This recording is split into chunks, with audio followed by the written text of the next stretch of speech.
Okay, so this is Geekbench here. The results, this is my MacBook Big Sur, the M13-inch, you know, and a Geekbench. You're going to pay $15 for, what a joke. Anyway, let's get into the unboxing of the video. This is the new MacBook M1. Let's get into it. Cinebench, we're going to do this one first. Let's clean this lens. The M1 MacBook Pro, we're going to Cinebench it. Also got the MacBook Air M1. We're going to Cinebench that one as well. Let's get into it. Let's hit the start button and see how long these guys take to rock and roll. This is the first Cinebench on YouTube. Let's see how we go. We'll come back when we've got the results. Here we go. It's loading up now. Wow, it's blasting through that, isn't it? It's blasting through that. Wow, it's the Air. Let's see who finishes first. I reckon they're going to be that the same.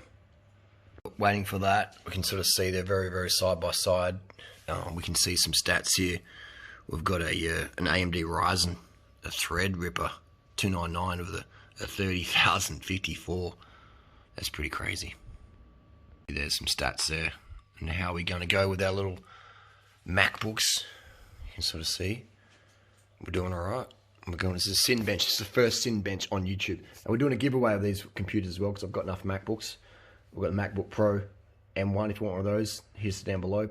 M1 please, MacBook Pro. If you want an M1 MacBook Air, if you prefer lighter weight, leave it in the comment, and we'll select a winner this week, and we'll ship them out versus via FedEx and or DHL. Per where you live, almost. Oh, that's pretty much the same, isn't it? One, and then 1, 2, 3, 4, 5 seconds slower. All right, let's have a look at the numbers here. Oh, this is still running, isn't it? This is how we got. Oh, it's still running. What you going here underneath? There's not much warmth at all. You know, it's still very, very cool. MacBook Air. MacBook Air is even colder. It feels like. Oops. What we're doing here? We can close back it off. There's not much warmth there at all. It's very, very cool. It's a sort of reasonably warm day. We've got no air conditioning on here. We've got just room temperature. The MacBook Pro is heating up more. It feels hotter. It feels a bit hotter there. So we got on the charts here, we have running at 7th at the moment. So that AMD Ryzen Threadripper is charging away there. 6:14 in. This is a Cinebench. Just before we get to the numbers, this is what I love about this computer, the new M1s, is it works with a Samsung charger. Look at that. It's a Samsung charger. How many watts is that? And it charges it up, no worries. That's crazy. Samsung charges 40, it's a Samsung 45 watt charger and it charges it, no worries. This is the MacBook Pro M1. Listen to this, listen to this. Listen to this. Hear that? So it's charging, no problemo. No problemo. All right, let's look at the Cinebench scores. This is the MacBook Pro M1, the latest one here. Look how big the cursors are on these things. They're huge. Huge. It's a BBC cursor. So we got the MacBook Pro M1 2020. This is a Cinebench. This is the first video on YouTube. The full stats. 783 multi-core and a massive 1493. Look at that. That's crazy, isn't it? It's right up there with the 11th gen. You know, 2.8. And then we click on the single core, click on the multi-core. And then we're going to go multi.